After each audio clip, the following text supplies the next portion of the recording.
saya Widya Silalahi dan teman saya.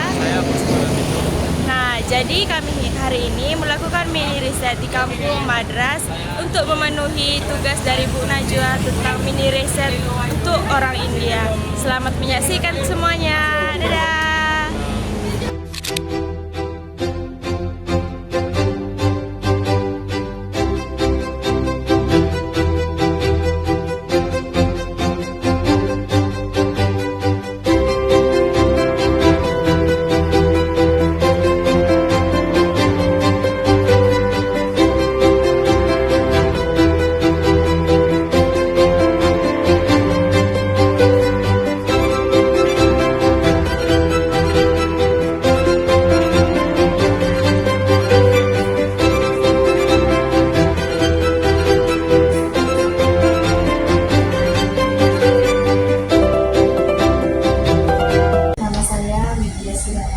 Saya merupakan mahasiswa dari Universitas Negeri Medan Pendidikan Sejarah. Di sini saya ingin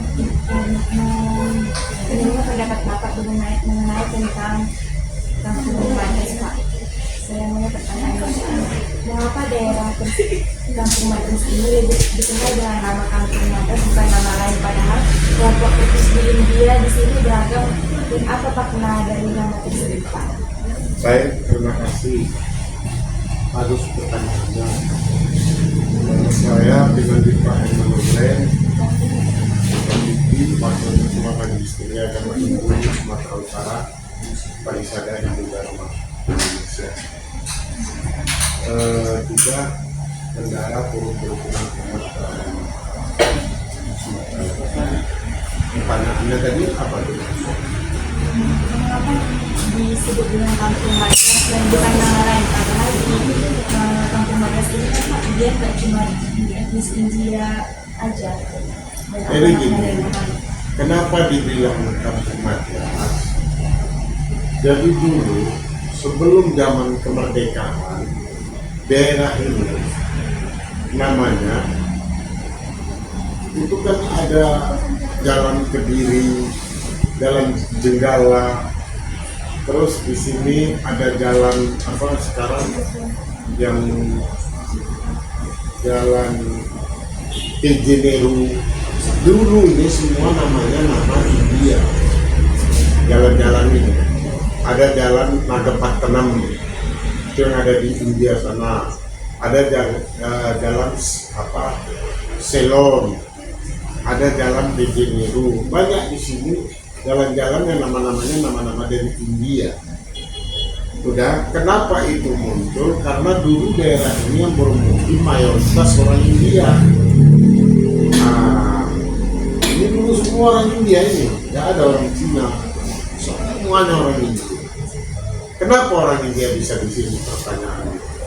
Karena di zaman revolusi orang India ini kan begitu datang, ada yang sebagian yang datang tahun 1800 dibawa oleh Belanda untuk dipekerjakan di perkebunan-perkebunan. Orang India pintar mengurus pertanian. Pada zaman itu tembakau kita itu sangat terkenal di Eropa, tembakau emas. Banyak orang-orang India yang mengurusi tembakau ini. Nah, dengan adanya itulah maka itu di setiap perkebunan itu ada rumah ibadah Hindu di tahun 1800-an. Udah gitu, begitu zaman revolusi India yang tinggal di perkebunan semua. Zaman revolusi itu kan ada dulu potong leher lah segala macam. Ketakutan semua larilah ke kota Medan. Jadi mereka menetapkan diri di sini semua. Ini kan contohnya kuil ini yang depan ini rumah ibadah itu tahun 1884. Ada di sana lagi tahun 1818 ada. Jadi rata-rata 1800. Jadi asal usul kata Madras itu dulu apa namanya Tamil Nadu di India Selatan. Tamil Nadu kotanya Madras. sekarang dari Jati menjadi Cenai, paham kan? Jadi dengan adanya banyaknya orang di sini, maka dibikinlah oleh pemerintah ini jadi kampung madras. Jadi contohnya asal usul madras itu karena banyaknya orang India, maka dibikin kampung madras. Banyak orang India dulu, semua rata-rata orang India di sini. Tapi kenapa sekarang orang-orang India yang bergeser? Faktor ekonomi, perputaran ekonomi itu, mereka punya rumah di sini. Kalau pencariannya nggak betul ya terpaksa jual rumah, pindahlah ke daerah. Uangnya digunakan untuk perekonomian dia, entah berusaha, terjadilah penggeseran-penggeserannya. Tapi saat ini udah balik lagi orang-orang India ini yang sebagian kiprah ke Jakarta jadi pengusaha apa, balik lagi dia beli lagi itu rumah-rumah. Udah banyak rumah-rumah yang dibeli di daerah ini orang India, tapi belum dia tinggal lah, dia kasih kontrak atau di sana. Contohnya di jalan ini aja berapa banyak pengusaha India masih bertahan lah sebagiannya. Itulah ya. Kemudian Pak, pertanyaan kedua, apakah praktik upacara pernikahan, kelahiran atau upacara kematian masyarakat India di kampung madras ini masih mengikuti tradisi dari tradisi asli India atau sudah menjadi akulturasi yang signifikan dengan budaya lokal? Jadi gini, kalau kita membicarakan tradisi dari apa tadi pernikahan ya, terus tentang kematian gitu, begini, dia masing-masing berbeda pasti. Kenapa? Kalau dia pure agama Hindu, orang India, dia tetap petunjuknya kearifan lokal dari India, tata caranya itu persis di India ini itu juga dilakukan di sini. Ya, tidak bergeser dia, hampir sama, tapi mungkin juga sebagian besar dia reformasi. Kalau itu ada istiadatnya dan budaya yang tidak masuk menurut akal sehat kita pada zaman ini, itu dia reformasi, dikurangi. Tapi tetap formatnya itu dari India Selatan gitu ya. Jadi orang India ini bukan semuanya yang beragama Hindu. Ada orang India yang beragama Islam, Kristen, Katolik, Buddha. Di Buddha banyak orang India. Jadi kalau di Buddha itu, kalau Hindu kan merayakan perayaan Dipawali. Kalau Buddha itu walaupun dia orang India, dia merayakan Waisak. Waisak kan hari besarnya agama Buddha. Jadi orang India yang berada di agama Buddha itu, tata cara dan tradisi itu dia tetap memakai Hindu. Dia pakai Hindu. Tata cara pernikahan sama lah. Kalau umpamanya kematian itu agak berbeda, banyak bergeser dia di sana. Itu. Kan ada juga orang India Katolik, dia pakai tata cara Katolik. Bagaimana petunjuk Katolik? Kristen, dia ikut tata cara Kristen. Orang India yang beragama Islam, di sini kan banyak di kampung kubur ini, India Islam, dia ikut tata cara Islam. Sebelum jam 12 harus diangkat lah, disolatkannya. Memang dia orang India, keturunan India, tapi dia ikut petunjuk ajaran agamanya.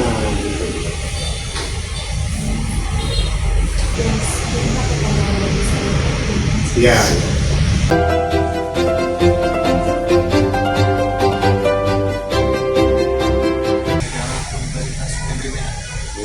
Jadi Pak, saya ini bertanya, jadi bagaimana pengalaman Bapak dalam berinteraksi dengan orang yang berbeda etnis dengan Bapak? Contohnya seperti etnis Batak, Jawa, dan Melayu. Baik, kamu nggak perkenalkan diri dulu? Perkenalkan Pak, perkenalkan nama saya Bos Bernabin itu Pak, dari Pendidikan Sejarah Universitas Medan. Oke. Nama saya Penelita Emmanuel Gre Pendiki. Saya Wakil Ketua Majelis Tinggi Agama Hindu Sumatera Utara, Parisara Hindu Dharma. dan pengurus Kaudi Sumatera Utara Kerukunan Umat Beragama sebagai daerah. Jadi pertanyaan kamu itu bagus sekali. Jadi coba kamu ulangi dari pertanyaan itu. Pertanyaannya Pak, bagaimana pengalaman Bapak dalam berinteraksi dengan orang yang berbeda etnis dengan Bapak? Tentunya berinteraksi dengan orang Batak, Melayu, dan Tionghoa. Jadi begini, apalagi saya kan orang kerukunan umat beragama, orang Indonesia. Jadi kami bersahabat mau suku apapun itu sangat kami hormati. Ya, contohnya di forum kerukunan beragama itu ada 6 agama perwakilan.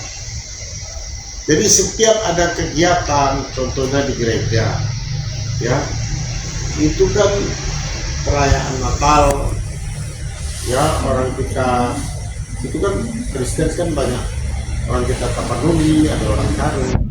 Saya bisa ke sana, saya di sana kasih sambutan, diterima mereka.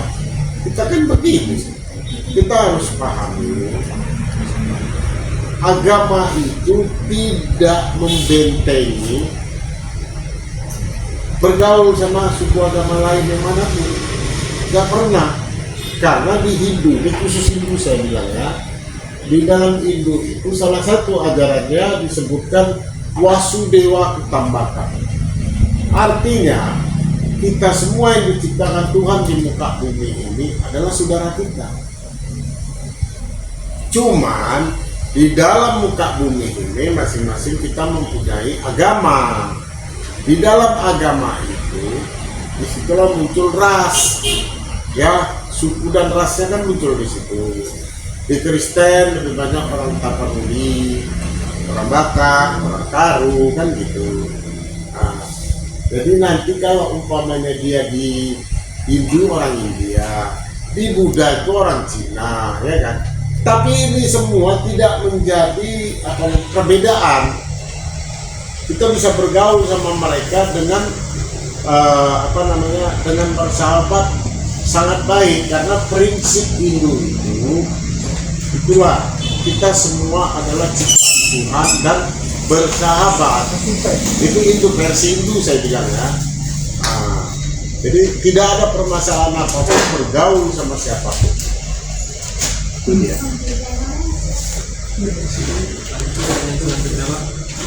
Dalam sektor atau jenis usaha apa komunitas India di Medan, terutama kampung Madras ini paling menonjol atau memberi kontribusi ekonomi terbesar?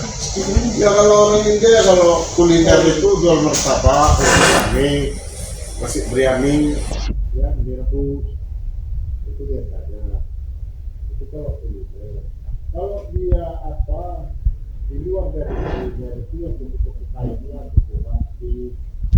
kain saru, ya, banyak lagi usaha yang digeluti oleh orang kita Indonesia semua ikuti orang India. Ya, ada batasnya. Ada yang jual bumbu, kari, ada yang jual sarapan pagi, cemil, fish, roti. Begitulah perjalanan. Udah. Oke.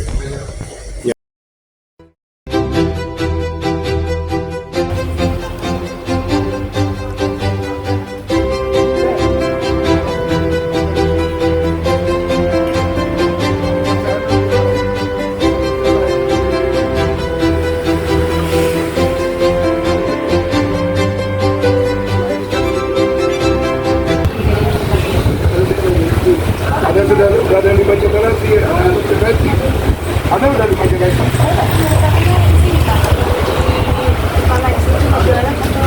Saya di sini, kantor saya. Cuma saya nanti lahir, itu saya lahir di Sarirejo. Saya lahir di Sarirejo.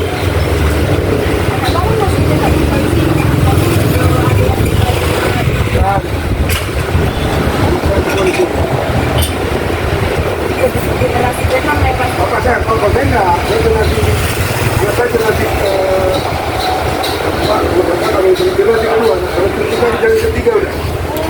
Generasi ketiga, Dulu Bapak tuh berapa? sekarang. Iya. Bapak sekarang dulu. Sini Kak, kalau ada festival-festival gitu harus semua orang India yang ikut Bapak. Ya, semua campur. Dari Melayunya, dari Yawanya, dari Karonya, dari Batak. Semua betinya berbaur di sini. Kalau ada festival di Pawali, semua kita berbaur.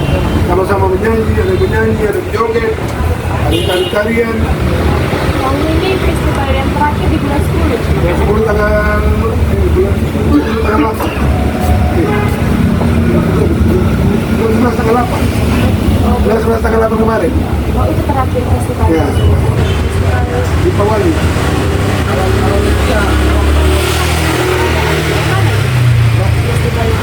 Ada kuliner, jualan, ini jangan ditutup. Ada pentas itu, penyanyi, terus ada kalian bahasa India, ada banyak lah. Ada lagu-lagu Bollywood. Itu berlangsung acaranya itu berapa hari lah ya Pak? Ada satu setengah hari itu lah dari jam berapa sih? Dari jam berapa? Pagi. Jadi bukanya dari jam berapa? Bukanya dari sore jam 1. Setengah hari ke atas terus, sampai malam.